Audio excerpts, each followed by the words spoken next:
मेरो एप्रोन लामो छ, मेरो हाइट सानो छ, जहाँ पनि फुलै फुल फुल। मेरो मोर्गानले यति धेरै हग्यो। मोर्गान अब यी भूत आयो भूत। 7:30 बजे उठ्दाखेरि मेरो रुममा चाहिँ यस्तो अँध्यारो हुन्छ के, तर बाहिर चाहिँ यति धेरै उज्यालो हुन्छ के। अनि म चाहिँ काममा जान लाग्यो। मेरो साथी मस्तले सुतिराख्दाखेरि म उठेर भाग्नुपर्छ काममा। त्यो होइन, म भन्दा कति धेरै अग्लो थियो तर पनि म निहुरेको थिएँ कि। कस्तो कमेडी छ। आज चाहिँ म राम्री भएर हिँडेको। आज मैले कस्तो राम्रो फुलहरू देखेको बाटोमा। वाउ, आजकल जहाँ पनि फुलै फुल फुलिरहेको छ क्या। अनि म चाहिँ जहाँ पनि भिडियो बनाउँदै हिँड्छु। कुनै फुलहरू हेर्नुहोस् त साथीहरू। वाउ, यो चाहिँ कस्तो राम्रो भिडियो छ कि, मलाई कस्तो मन परेको। म काममा जाने बाटोभरि फुलै फुल छ। अब मलाई स्वागत गरेको हो कि के गरेको हो यो। काममा जान ढिलो भइसक्यो, त्यही पनि मलाई यहाँ भिडियो बनाउन हतार छ। रमाइलो हो।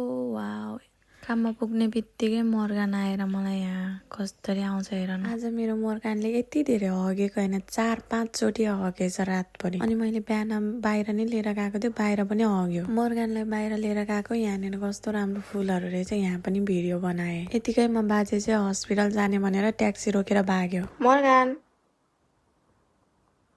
अनि बाजे आएपछि हामी पानी लिन गयौँ। अरू सामानहरू चाहिँ बाजेलाई मैले लिस्ट बनाएर पठाएको थिएँ, अनि ऊ आफैले लिएर आयो। यो चाहिँ मोर्गानको लागि हो। यसले अनि यो धेरै खाएर अनि हिजो रातभरि गो गरेर बसेछ घरभरि। अनि मलाई तनाव हुन्छ। मैले के काम टिकटक बनाइदिएँ। बरु मेरो एप्रोन लामो छ, मेरो हाइट सानो छ। हाइटले चाहिँ मलाई लास्टै धोका दिएको हो कि, पहिलो जुनीमा मैले के पाप गरेको कुन्नी। अनि म घर आएर यो बट्टाइको अन्डा फ्राई गरेँ। मैले चाहिँ आज यो फर्स्ट टाइम खाएको। मेरो साथी चाहिँ अनुहार चम्काउँदैछ।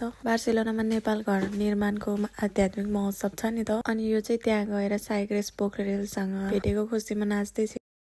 मैले अस्तिदेखि जाने भनेको, छुट्टी नै पाएको छैन।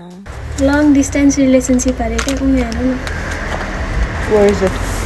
मेरो आँखा खराब हो। एलडिआर